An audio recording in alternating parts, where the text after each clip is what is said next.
Você mesmo pode ser um judeu, ou ter vizinhos judeus, que se parecem assim, ou assim, ou assim. Não importa como se pareçam, todos os judeus são parte de uma única nação, com raízes antigas que vão até os tempos bíblicos. E para entender sobre o que é o judaísmo, você tem que voltar até o início, bem no início. Tudo começa com Deus. Agora, vamos esclarecer. Quando eu falo de Deus, eu não me refiro a esse cara. Deus não tem corpo, não tem gênero, não tem limitações. Ele criou tudo o que vemos e tudo o que não vemos. As coisas que gostamos e as coisas que não gostamos. A história do judaísmo começa bem antes de haver um judaísmo.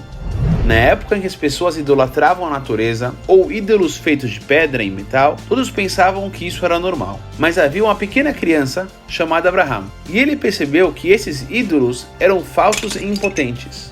Quando ele cresceu, ele e sua esposa Sara começaram a impulsionar essa ideia radical chamada monoteísmo, ou um-deusismo. Deus indica para que ele e seus filhos continuem esse legado especial e habitem em um lar designado, uma terra conhecida hoje como a Terra de Israel. Abraham teve 2 filhos, e então Isaac também teve 2 filhos, e então Jacó teve 2 filhos e mais 10 filhos. E esses 12 filhos, junto com seus filhos e netos, começaram a ser conhecidos como as 12 tribos de Israel. Essa família, feita das 12 tribos, tiveram que deixar sua terra natal e acabaram como escravos na terra do Egito. Por quê? É uma longa história, mas vamos só dizer que casacos de arco-íris e rivalidade entre irmãos estão envolvidos. A população explodiu e logo essa família virou uma nação. 210 anos depois, Deus os libertou da escravidão. Depois de 40 anos rodando no deserto, eles chegaram à Terra Prometida. Pela primeira vez, eles podiam servir a Deus juntos como uma só nação. Sua própria língua, seu próprio governo e seus próprios costumes. Agora, todas essas histórias estão gravadas no texto central do judaísmo, a Torá. A Torá vem diretamente de Deus, que a ensinou a Moisés e a toda a nação. Moisés a escreveu e por isso a Torá também é chamada como os 5 livros de Moisés. A Torá é escrita em hebraico e é cheia de histórias, mas não é somente um livro de histórias. A palavra Torá na verdade significa instrução, e é com isso que basicamente a Torá lida. Há 613 leis, ou mitzvot, escritas na Torá. Para nós judeus, essas leis são obrigatórias e elas permeiam todo o aspecto de nossas vidas, do modo como nos casamos, nos divorciamos, a modo que comemos e mesmo como amarramos nossos sapatos. Por exemplo, kasher. Você provavelmente ouviu a palavra kosher antes, ou pelo menos a viu escrita em um pote de pickles. Mas o que isso quer dizer? Kasher é a dieta especial de Deus para o povo judeu. Há algumas espécies de animais que nós não devemos comer, como porcos ou frutos do mar. E para animais que podemos comer, há métodos específicos de abate, ter certeza que todo o sangue é removido e coisas assim. A Torá também diz para não misturarmos carne com leite ou derivados de leite. Então, em uma casa judaica, carne e leite são mantidos separados por total. O mesmo em restaurantes kasher e fábricas que produzem alimentos kasher. Outra mitzvah famosa na Torá é a mitzvah de Shabbat, o 7º dia. No princípio, Deus gastou 6 dias criando o mundo e descansou no dia 7. A Torá nos ordena a também descansar no 7º dia e tirar uma folga de todo tipo de trabalho, do pôr do sol da sexta-feira até o anoitecer de sábado. É o dia mais sagrado da semana. E por deixarmos nossos celulares de lado por 24 horas, nós podemos vivenciar o verdadeiro poder espiritual do Shabbat. Dar tzedakah, caridade, também é uma bem importante. A Torá nos ensina que tudo o que temos vem de Deus. E quando usamos nosso dinheiro e tempo com aqueles que precisam, nós estamos, de um jeito, pagando de volta as bênçãos de Deus. Na verdade, a palavra tzedakah não significa literalmente caridade, significa justiça ou ser correto. Então, quando nós damos tzedakah, nós não estamos somente doando nossas coisas para sermos legais, nós estamos alocando os recursos de Deus para os lugares certos. Essa é parte de nosso trabalho.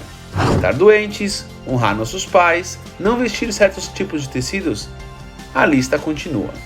Junto com o texto, Deus deu um sistema para entender o que a Torá quer dizer.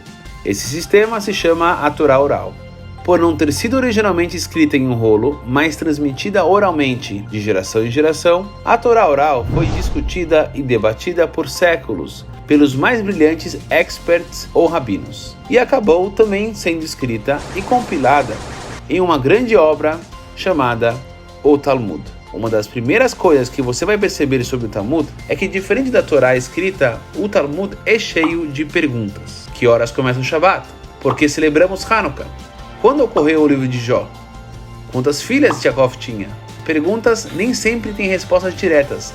Muitas ainda são debatidas até hoje. Então toda a comunidade judaica tem um rabino local, que é bem versado no Talmud e pode fornecer backgrounds e orientações para qualquer pergunta que surgir.